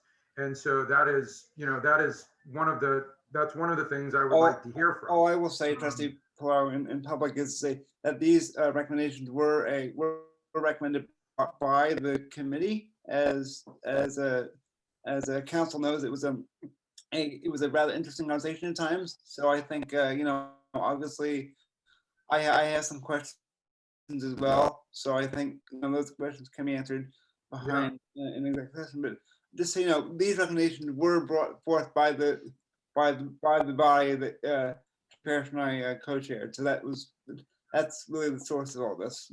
It wasn't any village official recommendation. This is again. And I appreciate all the hard work that you did and Paris did, and I appreciate hard work that the stakeholders did to bring these to us. My only question is if we are adopting something and saying that we want to endeavor to implement it, and yet it goes against what the state says we can do, who wins out in that situation? And that is something that I am unclear about, and I would just like clarification from our attorney on those points. And again, I understand his point is to give legal advice in executive session, and I'm willing. I mean, I'm happy to air my questions in public. I have nothing to hide on this, and wait for legal advice in executive, and also possibly get a written legal opinion as well on it. I agree, Trustee Porter. I also I guess your question overall is, does state law the state law trump village law? I guess that's kind of the overarching question here. Well, there's an attendee who likes to say that all the time, who can give us the answer. But I would just say, Trustee McLaughlin, that it does say in the resolution, resolved that the village Southampton Board of Trustees acknowledges the receipt of the plan and hereby endeavors to implement those recommendations that are feasible, economically viable, and permissible by New York state law. So it is clearly in the resolution that we could not do something that was not unlawful via Right. New York State. No, I agree, and thank you for clarifying that, Mayor. So I'll just And I add know- in too, is that going through this with all the stakeholders, and everybody did do a lot of work, and there was a lot of good discussion.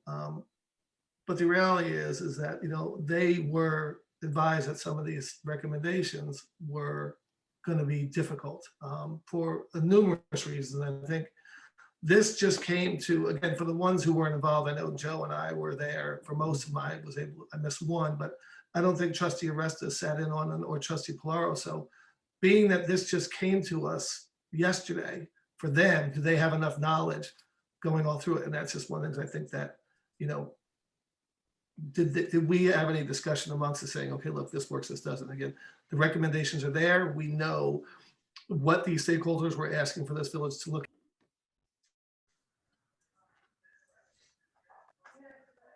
I did watch most of them on YouTube, Mark, and I've had a couple of discussions with some of the stakeholders Okay. as well.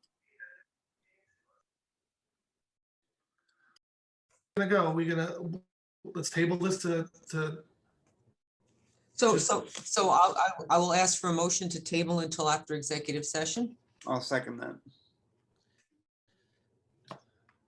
I think you have to make the motion, and then someone has to second it. I'll make the motion, yes.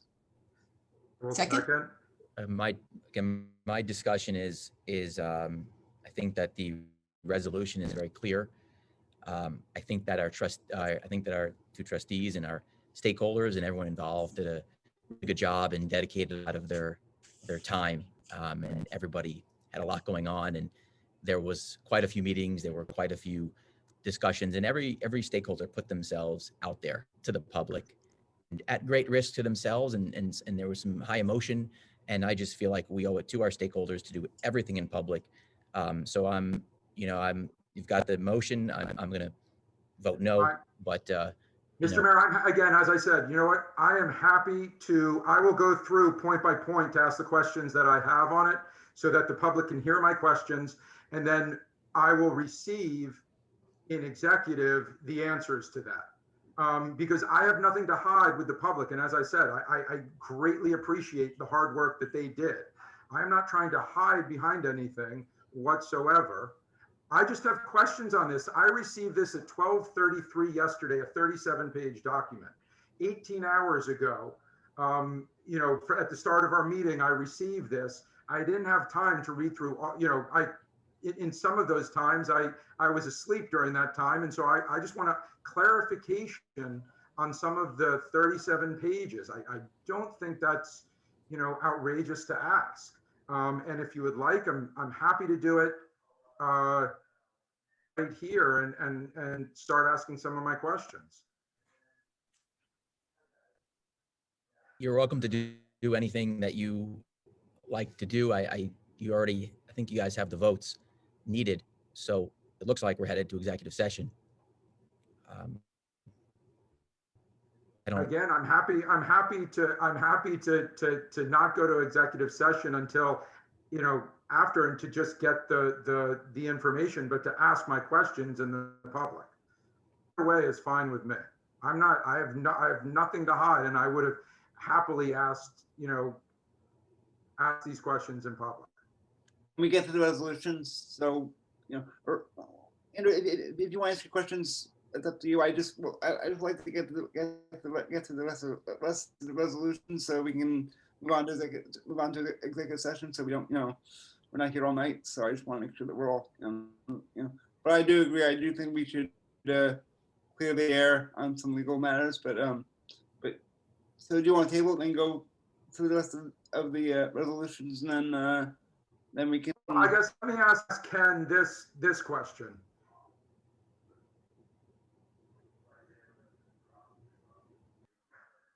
Sure, trustee, what's your question? With the way the resolution is, and we vote for everything that is there, is the village on the hook for any of the things that we can't do because it states in there that we endeavor to do it? or if it's things that we are already doing, that's a nice easy check mark. I just don't, again, it's just, I'm looking out for, one, for myself, two, for all the other trustees, the mayor, as well as then our residents who did put hard work in this, because if something can't be done and they come back to us in however many long with the implementations of things that aren't being done, are they going to be upset? So that's all in my mind. And that's more the big picture at 30,000 feet than the individual questions that I have. So, trustee, to answer your question, the initial question was whether or not the village is putting anybody at risk.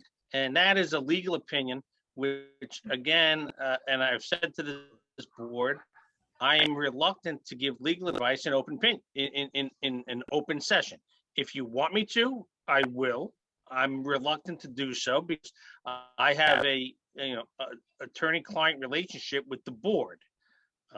If you want me to do so on YouTube and an open meeting, I will do so. I advise against that. Yeah. Then let's vote on the resolution as it stands with tabling, so I can at least hear in executive. It might just be a very simple 2-minute thing, but I'd like to hear from our attorney.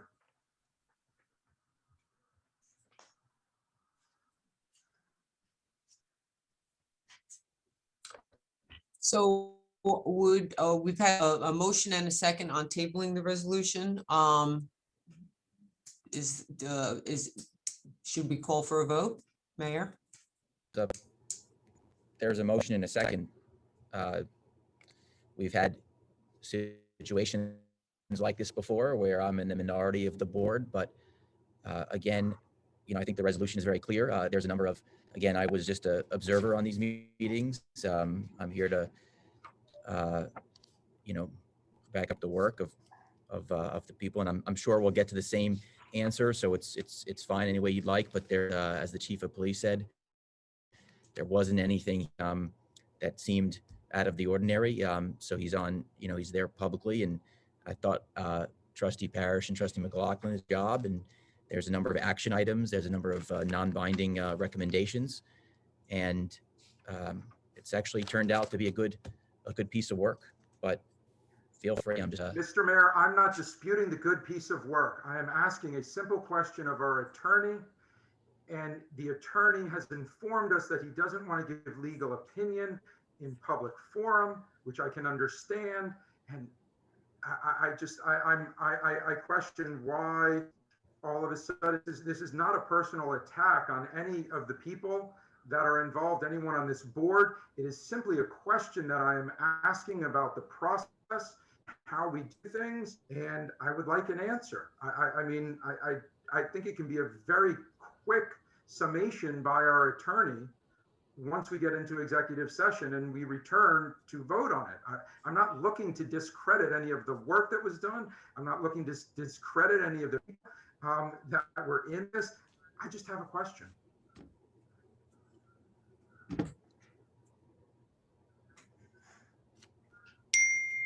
the board welcome to proceed in any way they'd like. I'm ready to vote on the resolution now. It clearly states that hereby endeavors to implement those recommendations that are feasible, economically viable, and permissible by New York state law. I don't have a problem with this. I don't. The chief said it was good to go, and that's good enough for me.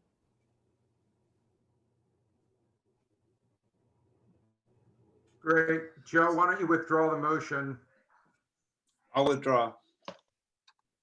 So you're withdrawing the motion to table. Yep. Okay, so the vote on the resolution. Do all in favor? Aye. Aye.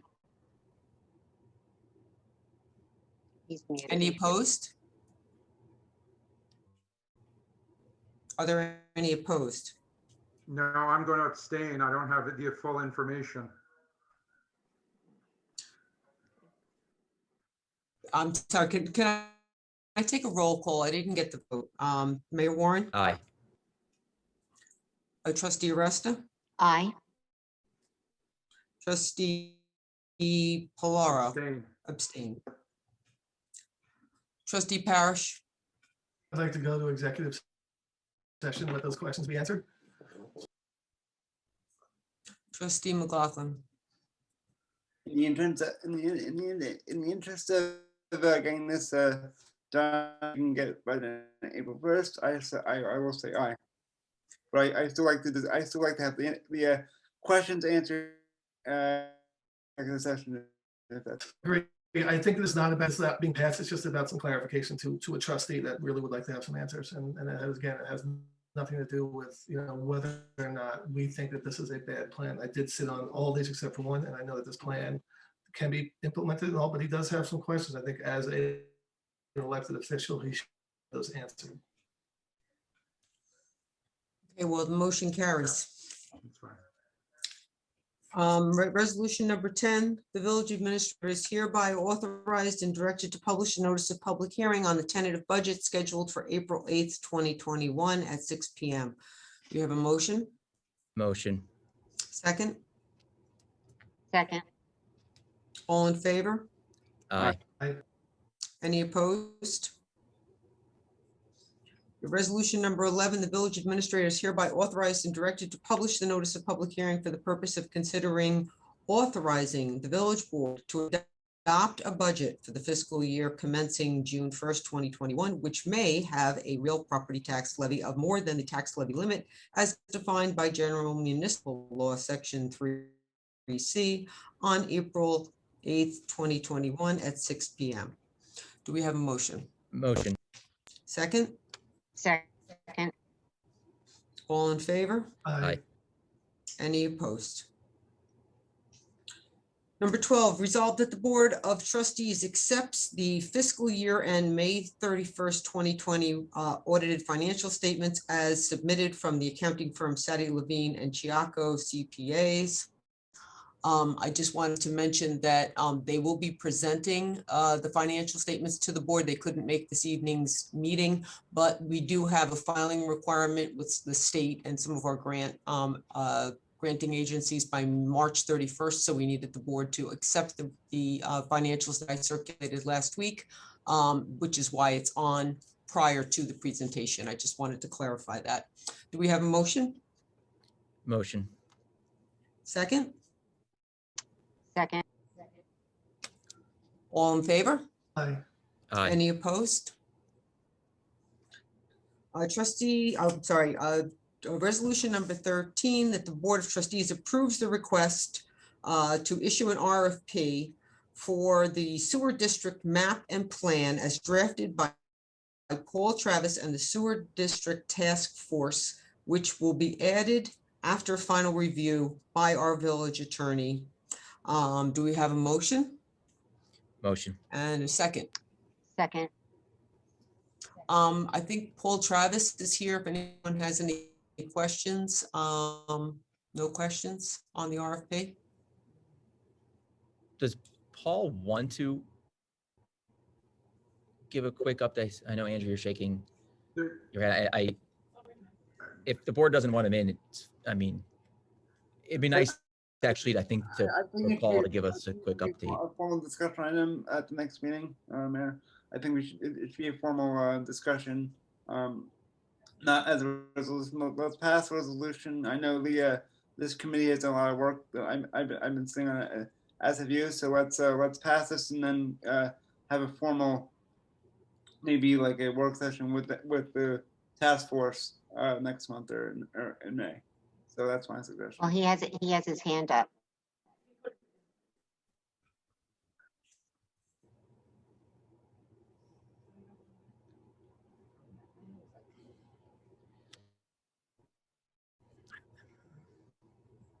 I think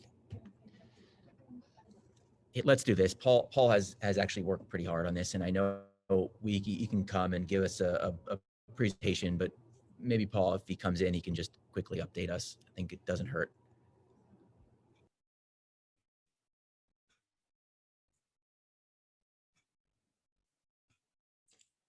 Kat, is Paul in the waiting room? I already clicked on it. It takes a minute, Charlene. Oh, okay, there he is. All right. Hey, Paul. How you doing? Paul, welcome. I guess we'll keep it brief here. Thank you for joining us. I know you waited for a while to join, so might as well give us a quick Yeah. update.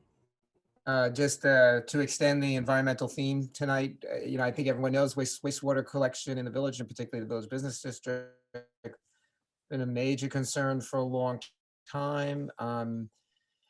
We've done some very good work, I think, in the last 2 months with the sewer committee that the trustees set up. Trustee McLaughlin's been giving us a lot of good guidance along with the mayor. And I just want to make it clear, so she gets proper credit, that Charlene's been working very hard with me on putting together the draft of the RFP, and that's going to provide for a map and plan along with the environmental work that's required. And we are also going to look at the possibility of doing some very much needed village infrastructure while a wastewater collection system's done. We've got a lot of good advice in the last 2 months about how to make this eligible for grants that are available from the state and others. And so this is going to require the engineers to be in conformity with the checklist by the state Environmental Facilities Corporation. And we've got some terrific advice also from the village of West Hampton on how to make sure that as we go through this process, we are maximizing our ability to be eligible for funding from other levels of government. So I appreciate the work everyone's put into it. I think we're going to try to get this RFP out at the end of the week. And our goal is to pick a firm by this summer. And by the end of the year, have a map and plan. And we'll be working obviously with Ken and Gary and a number of others on the village staff to get this done. Thank you. Thank you, Paul. We're looking forward to having you back at our next meeting and updating us, and we'll see you shortly on the sewer tax. Thanks, Paul. Thank you. Okay, so on the motion for the RFP, all in favor? Aye. Any opposed? Resolution number 14, resolved that the Board of Trustees approves the Ellen Hermanson Foundation's Ellen's Run on August 22nd, 2021, with a maximum participation not to exceed the New York State guidelines at the time of the event. Do we have a motion? Motion. And a second? Second. All in favor? Aye. Any opposed? Resolution number 15, resolved that the Board of Trustees approves the Southampton Arts Center Showhampton's Hands Fine Art Fair from September 2nd, 2021 to September 6th, 2021, with maximum participation not to exceed New York State guidelines at the time of the event. Do we have a motion? Motion. And a second? Second. All in favor? Aye. Any opposed? Resolution number 16, resolved that the Board of Trustees approves the hiring of George Brown as our Village Hall Guard for the 90-day temporary period, temporary employee at $16 an hour to provide logistical support during our 2021 summer season. Do we have a motion? Motion. A second? Second. I just wanted to add, we're gearing up here. We have a staff meeting this week to get ready for our in-person beach permit sales again. We are encouraging folks to mail them in and to drop them at the drop box in front of Village Hall. But information is available at our website, and we're going to be starting April 1st to issue permits.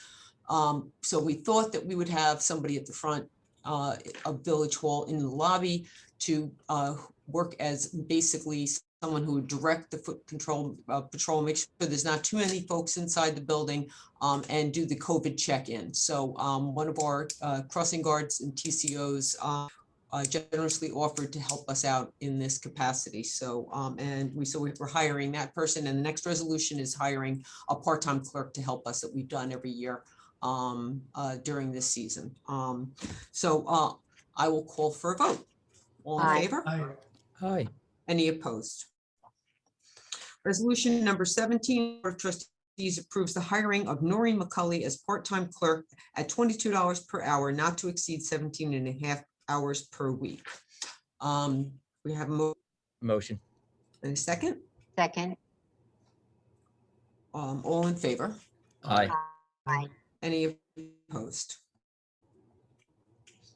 Resolution number 18, the Southampton Youth Task Force requests funds to support various safe activities for the youth community. These activities would help young people battle the pandemic's negative effects, such as isolation and mental health issues, while bringing the community together in a fun yet safe way. Working alongside Dr. Zahn of Southampton High School, Andrea Dozier of SYA, and Kathy Bishop of the Children's School, other school leaders and youth ambassadors, some planned events include a drive-through movie series and trivia with prizes.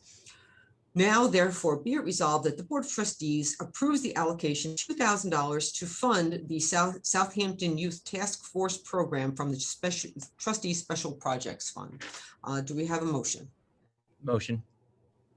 And a second? Second. All in favor? Aye. Any opposed?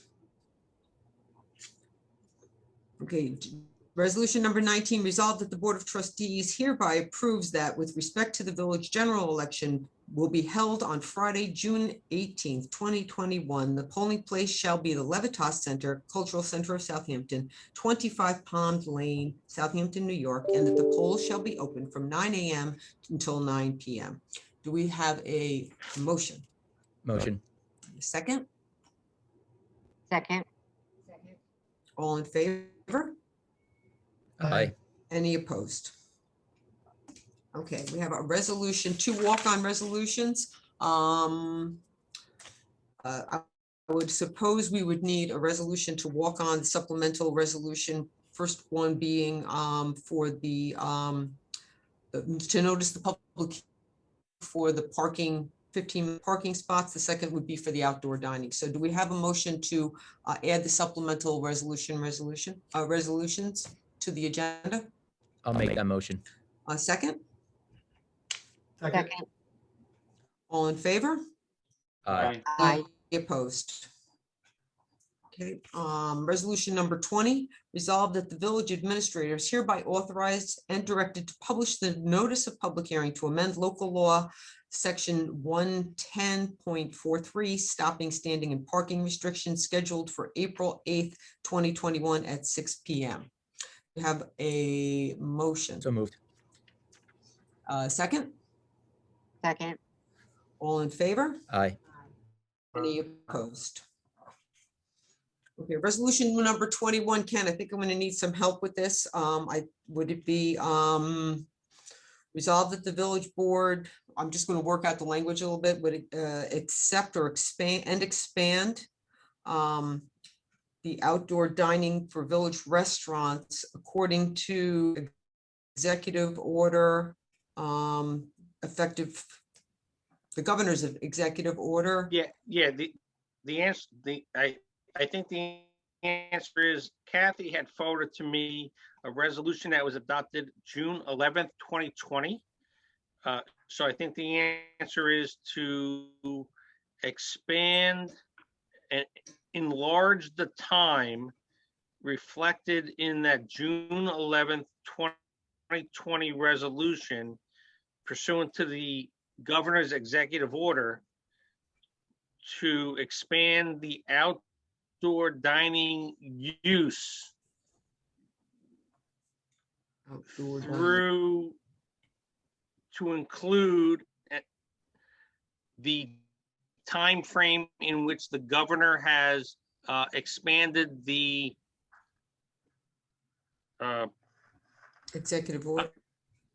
executive order, or yes, the pandemic, for lack of a better word. But my understanding is this board has adopted that on June 11th, 2020. Yes, it looks like that was the original resolution. And we just kept expanding it. So Right. would we reference the original resolution and just make it effective once again, April 1st? Well, not just April 1st, you're just expanding it from November 1st, 2020, which was a limitation that was on the board that the board imposed, through the time frame in which the executive order expands the emergency order. This way, in case they expand it to September, October, November, you don't have to keep on coming back.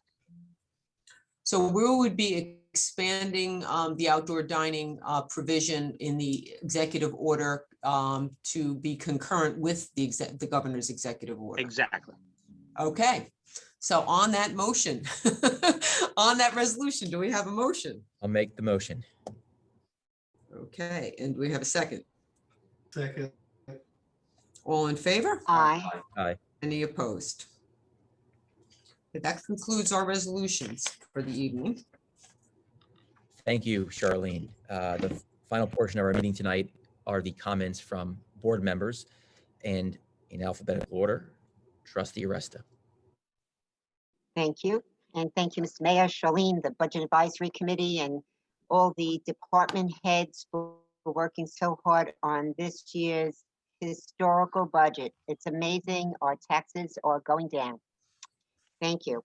Another thank you to Natalie Cisco and her group of students who worked so hard on the solar power trash cans presentation, and they will continue to do so. They're really determined to bring this environmentally friendly trash cans to our village, and I look forward to working with them as well, and the continued effort to get this done. Progress also continues at Moses Park. You should, it's been so beautiful. It's such a nice place to go take a walk and see all that's happening there. There's more to come. Thank you. Thank you, Trustee Aresta. Thank you, and thank you for your work you've been doing with the Moses Lane. Hopefully we'll be close to opening that up very soon. Trustee McLaughlin. Yes, thank you. I wanted to echo the comments. Great presentation this evening by our students regarding the solar trash cans. I think it's a great idea. I can't wait to implement them. I also just want to take this time to say I think about us had various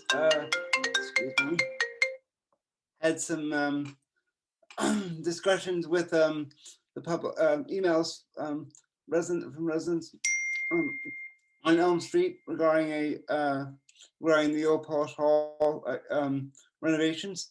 I just want to say that I have relayed a lot of those concerns to the building department, as well as I also plan on meeting with the police chief and the lieutenants to discuss summer 2021 activity to patrol the area and make sure that the village code will be followed to the T, to make sure that the quality of life that people cherish in this village so much will be adhered to. So I want to make sure that I do hear the frustrations and the concerns.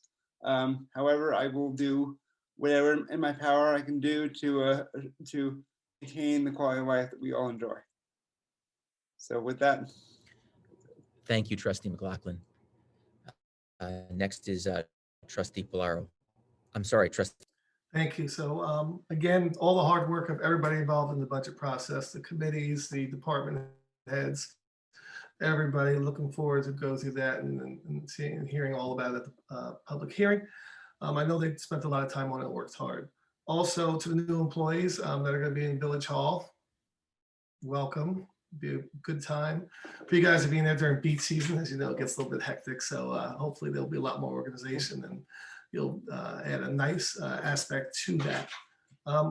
thank you to all the stakeholders on the reform, as well as all the people that were involved. I believe there was 20 in total. Again, like I said, Joe and I sat through a lot of good conversations and a lot of good ideas, and looking forward to seeing that our police department do what it's been doing, and also with all the input things happen. And Nick Palumbo, and to the school presentation, thank you. It was really cool to see both of those presentations go. Looking forward to making some things happen. Thank you, Trustee Parrish. Trustee Polaro. Thank you, Mr. Yes, echo students. Wonderful presentation. Definitely gives us food for thought. I wanted to thank Tim Rumps, the Southampton Soccer Club, for their generous donation. I've worked closely with Tim for many years at SYS, as well as with the Southampton Soccer Club, and had some players go through there. Also, as we've seen recently, especially in the last week, all lives are important and everyone's matters. And I say this as my son lives out in Boulder, and I'm just grateful that he was not anywhere near the incident yesterday. And I want to make sure that it is scary. These lives are important and matter, and including the lives of the men in uniform who run towards the danger and not away from it. And so my condolences go out to the families in Atlanta and now Boulder, especially the family of Officer Eric Talley, who was killed in the line of duty. Our thanks for his services and commitment. Thank you, Trustee Polaro. I also have a few thank yous to make tonight as we wrap this up. First, again, wanted to thank our stakeholders group, and in particular, wanted to thank Trustee Parrish and Trustee McLaughlin. It was a long effort. A lot of work was put into it. As I said earlier, a lot of people was out there and gave some point of views, and so wanted to thank you guys for your hard work.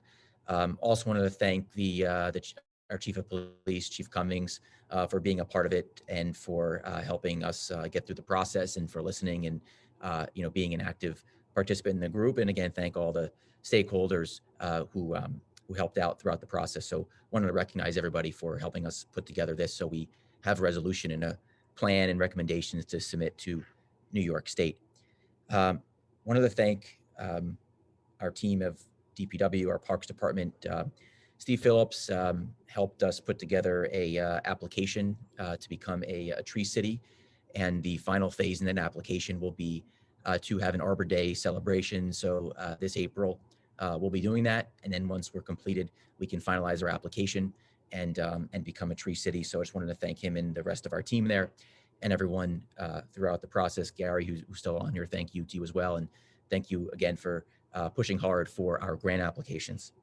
Also wanted to thank Charlene, who's here tonight, did an excellent job on our budget. It was a grueling process. We implemented a budgetary management software for our future as well. So thank you, Charlene. This was the first budget cycle in Southampton Village, but many budget cycles before then. So thank you to Charlene, and also as Echo Trustee Parrish, welcome our new employees. We're looking forward to having Noreen join us on board. We're very excited about that. We've got Derek Highsmith in our building department who's already digging in. So thank you to Derek. And also just wanted to thank Miranda, who's on here tonight. And while her civil service title is secretary to the mayor and her official village title is assistant to the mayor, the reality is that she is a lot more than that. She is here 6, sometimes 7 days a week, working around the clock. I'm not sure there's any employee here who actually works longer than she does. She was there to work alongside of us to help our seniors get vaccines if they had an issue with the computer or couldn't identify them. She was there helping set up our stakeholder meetings. She's there helping us prep our agenda and help us prep for every meeting. She's been helping with everything. So I just wanted to give her a shout out and thank her for her hard work. And Ken, thank you as well. You've been here thrown into the with minimal prep. So thank you, Ken. So with that being said, tonight we have executive session. I'd like to make a motion to adjourn to executive session for the purpose of discussing contractual litigation and specific village personnel matters. Is there a second? Second. All in favor? Aye. Aye. Aye. Any opposed?